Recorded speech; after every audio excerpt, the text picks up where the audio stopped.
Welcome back to 30 days of cyber shorts day 3. ఈ వీడియోలో మనం నెట్వర్క్ టోపోలజీ అంటే ఏంటో తెలుసుకుందాం.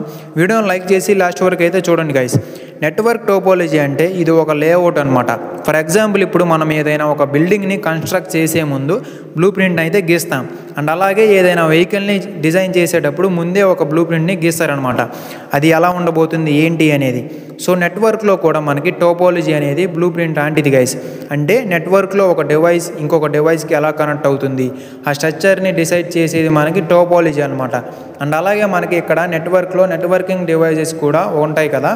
సో మన నెట్వర్కింగ్ డివైజెస్కి అండ్ అలాగే టోపోలజీకి డిఫరెన్స్ ఏంటి అంటే, ఇప్పుడు మనం రియల్ లైఫ్ ఎగ్జాంపుల్ తీసుకుందాం. ఒక రైల్వే స్టేషన్ తీసుకుందాం. రైల్వే ట్రాక్స్ అనేవి ఒకదానికి ఇంకొకటి కనెక్ట్ అయి ఉంటాయి కదా. సో ఒక ట్రాక్ ఇంకొక ట్రాక్కి ఎలా కనెక్ట్ అవుతుంది అనేది మనకి ఒక లేఅవుట్ అనమాట, ఒక టోపాలజీ లాంటిది. అంటే మనకి ప్రాపర్గా ట్రాక్స్ కనెక్ట్ అయితేనే ట్రైన్ అనేది కరెక్ట్గా డెస్టినేషన్కి రీచ్ అవుతుంది అండ్ కరెక్ట్ వేలో వెళ్తుంది అనమాట.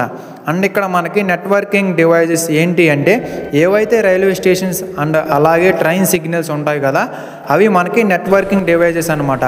సో ఈ టోపాలజీస్ నెట్వర్కింగ్ డివైజెస్ అనేవి కలిసి వర్క్ చేస్తాయి గైస్. అండ్ ఈ టోపాలజీలో చూసుకున్నట్లయితే మనకి ఇంకా డిఫరెంట్ టైప్స్ ఆఫ్ టోపాలజీస్ అయితే ఉన్నాయి. సో అవి ఏంటి అంటే నెక్స్ట్ వీడియోస్లో అయితే తెలుసుకుందాం.